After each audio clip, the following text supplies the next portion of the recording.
2024 लोकसभा चुनाव को देखते हुए बीजेपी की नज़र लगातार बिहार पर बनी हुई है और इसी को देखते हुए केंद्रीय गृह मंत्री अमित शाह 16 सितंबर को एक बार फिर से बिहार के दौरे पर आने वाले हैं और इस बार उनकी जनसभा झंझारपुर में होने वाली है। और दरअसल ये अमित शाह का छठा दौरा होगा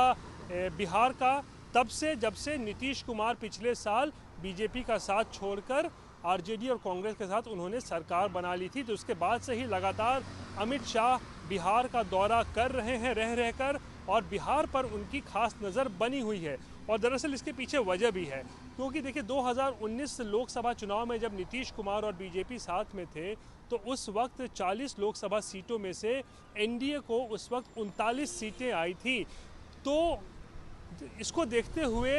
अमित शाह और बीजेपी को भी इस बात का एहसास है कि अब क्योंकि नीतीश कुमार बीजेपी के साथ नहीं है, वो महागठबंधन के साथ है, लालू के साथ है, तो ऐसे में लालू प्लस नीतीश कुमार का जो जातीय समीकरण है उसके वजह से बीजेपी को 2024 में नुकसान उठाना पड़ सकता है। और इसीलिए लगातार अमित शाह की खास नज़र जो है वो बिहार पर बनी हुई है। और दरअसल जब से नीतीश कुमार पिछले साल अलग हुए थे उसके बाद से अमित शाह का जो पहला दौरा हुआ था वो पूर्णिया के इलाके में हुआ था, जहां पे उन्होंने सीमांचल के क्षेत्र में जाकर उन्होंने जो है जनसभाएं की थी। उसके बाद फिर अक्टूबर के महीने में वो जेपी की जयंती के मौके पर छपरा गए हुए थे, और उसके बाद जो है उनकी तीसरी सभा जो है वो वाल्मीकि नगर में हुई थी। दरअसल उसके ज़रिए उन्होंने पश्चिमी और पूर्वी चंपारण के इलाके में जो है उन्होंने जो है उनका टारगेट था, उस वक्त उनके रडार पे था। और उसके बाद चौथी जो उनकी जनसभा हुई थी वो नवादा में हुई थी, पांचवी सभा जो उनकी है वो मुंगेर में हुई थी, और अब छठी सभा जो है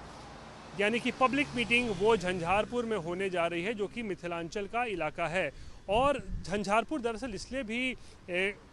कई नज़रिए से जो है वो महत्वपूर्ण है बीजेपी के लिए, क्योंकि 2019 में बीजेपी तो यहाँ से नहीं चुनाव लड़ी ही नहीं थी, क्योंकि उस वक्त एनडीए यहाँ से चुनाव लड़ा था। तो यहाँ के सिटिंग सांसद जो हैं वो रामप्रीत मंडल है, जेडीयू के सांसद हैं, लेकिन 2014 में बीजेपी ने ये सीट को जीता था। तो ऐसे में बीजेपी को लगता है कि इस सीट को दोबारा से जीता जा सकता है 2024 में, और इसीलिए अमित शाह जो है यहाँ पर इस सीट को लेकर जो भी कमजोरियाँ हैं उसको दूर करने के लिए यहाँ पर पहुँच रहे हैं। और दरअसल 2024 के चुनाव को देखते हुए बीजेपी ने देश भर में तकरीबन 160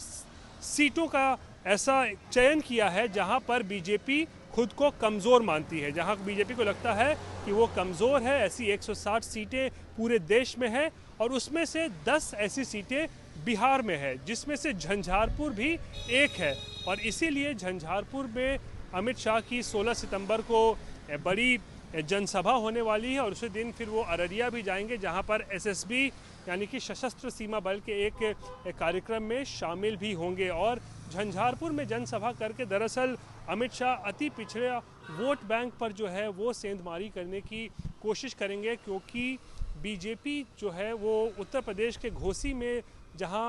उपचुनाव में उसकी हार हुई थी, उसके बाद से बीजेपी अति पिछड़ा वोट बैंक को लेकर काफ़ी संजीदगी और सक्रिय नज़र आ रही है। और इसीलिए झंझारपुर में जब अमित शाह गरजेंगे तो खास जो उनकी नज़र होगी वो अति पिछड़ा वोट बैंक पर होगी। तो ऐसे में अमित शाह एक बार फिर से बिहार के दौरे पर आएंगे, छठी बार होगा जब से नीतीश अलग हुए हैं और लालू के साथ वो सरकार बना चुके हैं। और देखने वाली दिलचस्प बात यह होगी कि नीतीश कुमार को लेकर अमित शाह का रुख क्या रहता है, क्योंकि पिछले अगर हम एक सप्ताह की बात करें तो ऐसे कई मौके आए हैं जहां पर ये संदेश मिल रहा है कि नीतीश कुमार क्या एनडीए में वापसी के अपने रास्ते तलाश रहे हैं। राष्ट्रपति का भोज हुआ था G20 को लेकर, वहां पर वो प्रधानमंत्री नरेंद्र मोदी से उन्होंने मुलाकात की थी। नरेंद्र मोदी ने जो बाइडेन जो कि राष्ट्रपति हैं अमेरिका के, उनसे मुलाकात करवाई थी। उसके बाद ललन सिंह जो जेडीयू के राष्ट्रीय अध्यक्ष हैं वो इंडिया जो विपक्षी अलायंस है उसके कोऑर्डिनेशन कमेटी की बैठक में शामिल नहीं हुए थे, बताया गया कि उनकी तबीयत खराब है इसीलिए नहीं गए थे। तो ऐसी कई चीज़ें जो है वो सामने देखने को मिल रही है कि इससे ऐसे संकेत मिल रहे हैं, कयास लगाए जा रहे हैं कि क्या नीतीश कुमार फिर से एनडीए में आने की कोशिश कर रहे हैं, क्या इंडिया में उनकी पूछ नहीं है। तो ऐसे में अब अमित शाह जब झंझारपुर की जनसभा में बोलेंगे, अपनी बात रखेंगे, तो देखने वाली बात ये होगी कि नीतीश कुमार को लेकर उनका रुख क्या होता है, इस पर सबकी नज़र बनी होगी।